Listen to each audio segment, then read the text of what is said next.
یک شاخ گل، برنامه شماره 310.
آهنگی که در مایه حجاز شنیدید کلامی دلنشین دارد که پس از مختصر گفتاری درباره سازنده آهنگ خواهید شنید. این آهنگ از درویش خان است. وی را نام غلام حسین بود، ولی خود کنیه‌ای از راه انکسار و تواضع چون تخلص سرایندگان برای خویش برگزیده بود و میل داشت درویش بنامندش. در باطن هم از پیروان طریقت بود، چنان که هیچگاه از من و مایی دم نزد. شاید بدین سبب هم بود که زود به نام درویش شهرت یافت، ولی شاگردان و دوستانش به ندای دلهای آکنده از محبت و صفا یا پیرجان خطابش می کردند.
یاپیرجان در آغاز جوانی از شاگردان لومر فرانسوی استاد موسیقی دارالفنون بود که بسیاری از جوانان را با آشنایی به نوت در رشته موسیقی تربیت نمود. از آن جمله درویش که پس از فرا گرفتن نوت‌خوانی و نوت‌نویسی تار را که یکی از آلات موسیقی ملی ماست برای خود برگزید و نزد موسیقیدان مشهور آن دوران آمیز عبدالله برادر و استاد آحسین قلی معروف شروع به کار کرد. یاپیرجان یا بهتر بگوییم درویش خان پس از آمیز عبدالله به تدریج به تدریس پرداخت و با ترویج ستار که ساز مجلسی و عرفانی مینامید ترتیب ردیف‌های 7 دستگاه موسیقی ایرانی را به نحوی منظم نمود که بسیاری از رجال به شاگردیش مباهات می‌کردند.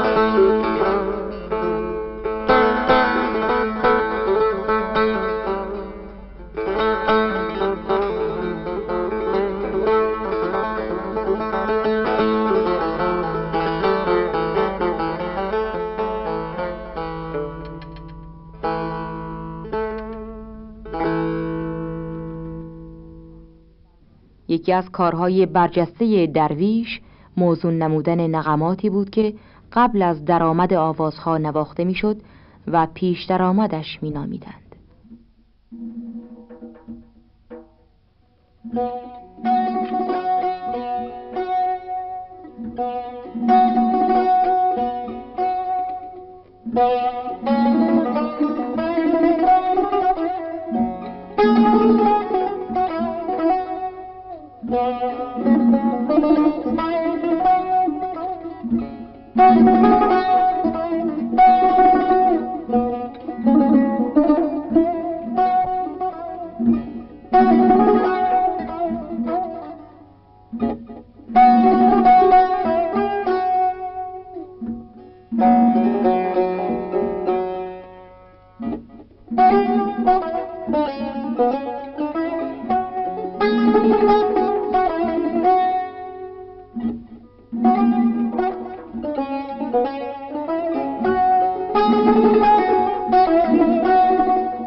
خدماتی که درویش خان در طول مدت عمر با شوقی وافر به موسیقی ایران نمود گرانبهاست و یقینا نام او که در صفحات زرین فرهنگ ایران ثبت گردیده زنده خواهد ماند.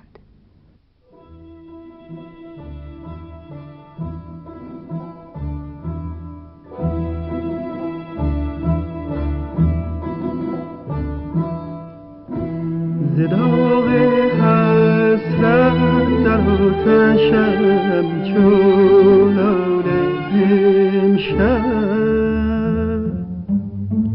دمی نیاسایم از غمت زنهار امشب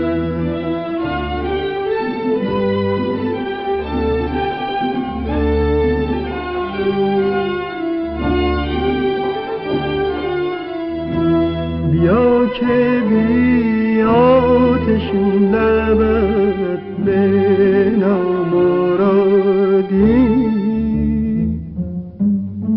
چلال نوشم ز خون دل پیاله امشب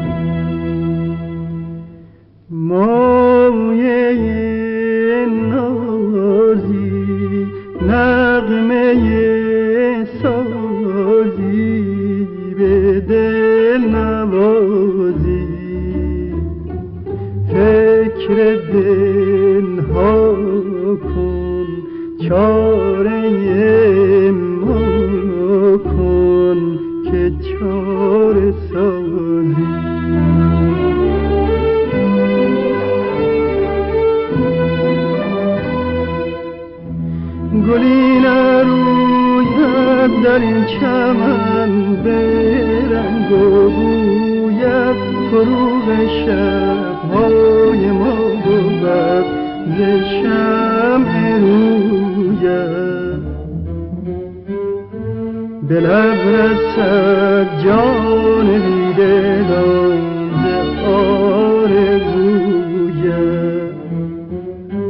لطف یزدانی صبح خندانی به دل ستانی گلبن حسنی چشمه نوری امید جانی. شاخ گلی که نثار شد شماره 310 بود که به اهتمام آقای جواد معروفی و با شرکت آقایان عبادی، جلیل شهناز و عبدالوهاب شهیدی در استودیوی گلها تنظیم گردیده. آهنگ در مایه حجاز از درویش خان، ترانه از آقای رهی معیری، گوینده آذر پژوهش.